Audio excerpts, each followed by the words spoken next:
பொதுக்குழு தேர்ந்தெடுக்கின்ற ஒரு குழு. அந்த குழு இதை பற்றி பரிசீலித்து யார் யார் லஞ்ச ஊழலுக்கு ஆளாகி இருக்கின்றார்களோ அவர் கட்சியை விட்டு நீக்கப்பட்டும் அவர் மீது அரசு நடவடிக்கையும் எடுக்க வேண்டும். அப்படி குற்றச்சாட்டுகளுக்கு ஆளாகாமல் நாங்கள் நிரபராதிகள் என்பதை அவர் நிரூபித்து விட்டார்களால் ஒவ்வொரு கூட்டத்திலும் அங்கே மேடை போட்டு அவரை அழைத்து நாங்கள் விசாரித்தோம், இந்த குற்றச்சாட்டு நிரூபிக்கப்படவில்லை என்பதை அரசின் சார்பாகவும் கழகத்தின் சார்பாகவும் 2 மேடைகளில் அவருக்கு மாலை போட வேண்டும். இதை நான் சொன்னேன்.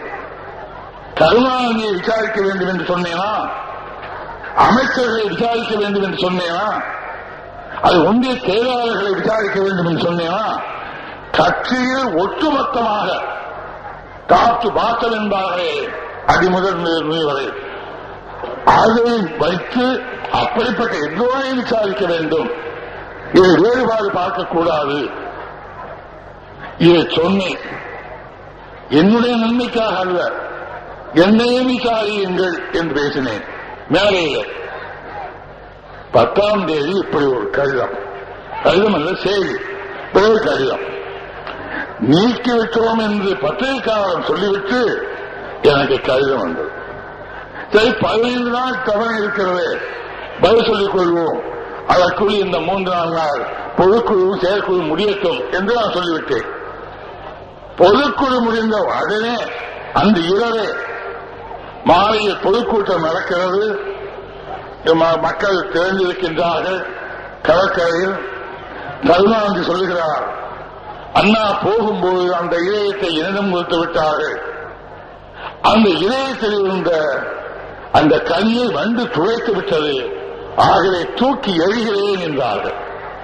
நினைத்து பாருங்கள், நான் என்ன தவறு செய்தேன்? மக்களுடைய நம்பிக்கை பெறுவதற்கு நம்மை புனிதப்படுத்திக் கொள்ள, நம்முடைய நிலைமையை தெளிவுபடுத்திக் கொள்ள தவறு செய்தவரை நீக்கிவிட்டு நல்லவரை வைத்து கட்சி நடத்த வேண்டும் என்று என்னையும் உள்ளிட்டு சொன்னேனே, இது தவறா? இதற்குத்தான் எனக்கு தண்டனை. அதை செய்துவிட்ட அந்த கலைஞர் இந்த தினம் சொல்லுகிறார், மக்கள் எல்லாம் மறந்துவிட்டிருப்பார்கள் என்று. இதற்கு ஏதோ ஒரு நன்மைக்காக, அதாவது அவர் உள்ள கருத்து எப்படி சொன்னார், காங்கிரஸோடு ஏதோ நான் பேசிக் கொண்டேனா, ஆகவே காங்கிரசுக்கு நல்லவனாக நடந்து எனக்கு இருக்கிற இன்கம் டாக்ஸ் தீர்த்துக் கொள்வதற்காக மறைமுகமாக அதற்காக நான் பேரம் பேசிக்கொண்டு திமுக கழகத்தை குறைக்க வேண்டும் என்று சரி செய்து நானாக வெளியே போய்விட்டேன். அவர் தீர்ந்து போனார். சட்டசபையிலே கூட கிருஷ்ணமூர்த்தி எம்எல்ஏ பேசினார். உடனே மறுத்து சொன்னேன். இன்னும் அவர்களுக்கு அந்த பாவத்தை புகழ்த்தி இதை சொல்லுங்கள் என்கிறார்கள். எம்ஜி ராமச்சந்திரனை அனுப்பவில்லை, அவர் போய்விட்டார் சுயநலத்துக்காக. நீங்கள் ஒன்றை நினைவில் வைத்துக் கொள்ள வேண்டும், நான் சம்பாதித்த பொருளை செலவு செய்து அதற்கு வருமான வரி கட்ட என்னால் முடியாவிட்டால் நான் யாரு காலிலும் விடமாட்டேன். என் சொந்த சொத்தை விற்றாவதாய் தீர்ப்பேனே தவிர எனக்கு நீங்கள் தயவு காட்டுங்கள் என்று மன்னிக்கவும் கலைஞரை போல் நான் கேட்க மாட்டேன். வழக்கை வாபஸ் வாங்குங்கள் என்று மொரார்ஜி தேசாயை போய் கேட்டார். நான் இன்னும் சொல்கிறேன், மொரார்ஜி தேசாய் இருக்கின்றார். மறைந்துவிட்டவரை வைத்துக் கொண்டு சாட்சிக்கு அழைக்கவில்லை. இது ஏன் சொல்கிறேன் என்றால், உங்களை பார்த்தபோது என்னுடைய தாயும் தந்தையும் என்னுடைய தெய்வமும் இங்கே அத்தனை பேருமாக தெரிகிறீர்கள். ஆகவே உங்களிடம் உண்மை சொல்லியாக வேண்டும். அவர் சொன்னார் என்னிடம், கருணாநிதி வந்தால் தண்ணீருடைய வழக்கை வாபஸ் வாங்க வேண்டும் என்று கேட்டார். நான் கேட்டேன், நீங்கள் தவறு செய்திருக்கிறீர்களா? உன்னை கருணாநிதி சொன்னார், இல்லை தவறு செய்யவில்லை. அப்படியானால் வழக்கு மன்றத்துக்கு போய் ஜெயிக்க விட வேண்டியதுதானே, எதற்காக வாபஸ் வாங்க வேண்டும்? நாங்கள் வாபஸ் வாங்கிவிட்டால் உங்களுக்கு மேலும் கெட்டது வரும், அது வேண்டாம், வழக்கு மன்றத்தை வெற்றி பெறுங்கள் என்று சொல்லிவிட்டார். இப்போது என்ன நடந்தது? 117 என்று பேரம் பேசும்போது அதற்கு பிறகு என்ன நடந்தது என்பது நாளை வாபஸ் வாங்கியிருக்கின்றார்கள். அது அந்தமையாருடைய கண்ணியம். இப்போது அவர்களே இருக்கின்ற இவருடைய கட்டுப்பாடு நல்லுணர்வு அது வேறு. அது அரசியல். இவர் சேர்ந்தால் சேர்ந்ததற்காக அல்ல. நான் என் மனசாட்சியை சொன்னால் எனக்கு சுயநலம்.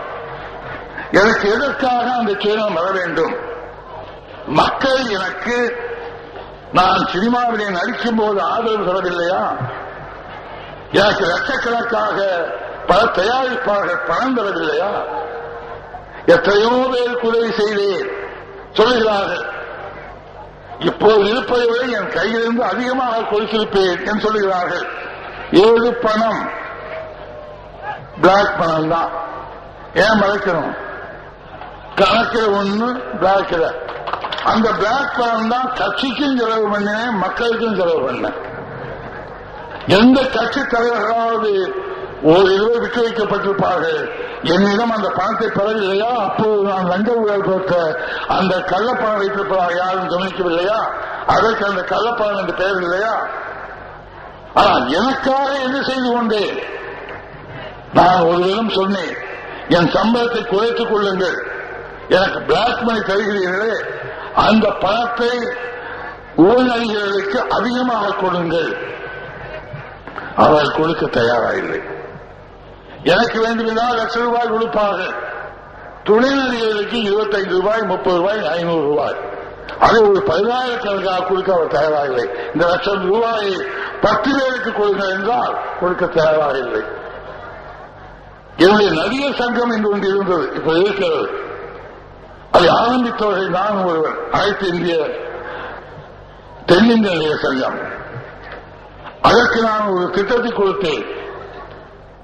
முஸ்லீம் மதத்திலே திருக்குறானிலே சொல்லி இருப்பது போல் ஒரு பகுதியை ஒதுக்க வைக்க வேண்டும் மற்றவர்களுக்காக, ஏழைகளுக்காக என்று. அதுபோல் 100க்கு 10 ரூபாய் பெரிய நடிகர்கள், நல்ல வசதி உள்ளவர்கள் தங்கள் பணத்தில் அதை ஒதுக்கி வைக்க வேண்டும். நலிந்த நடிகர்களுக்கு அந்த பணத்திலிருந்து உதவி செய்ய வேண்டும் என்று சொன்னேன்.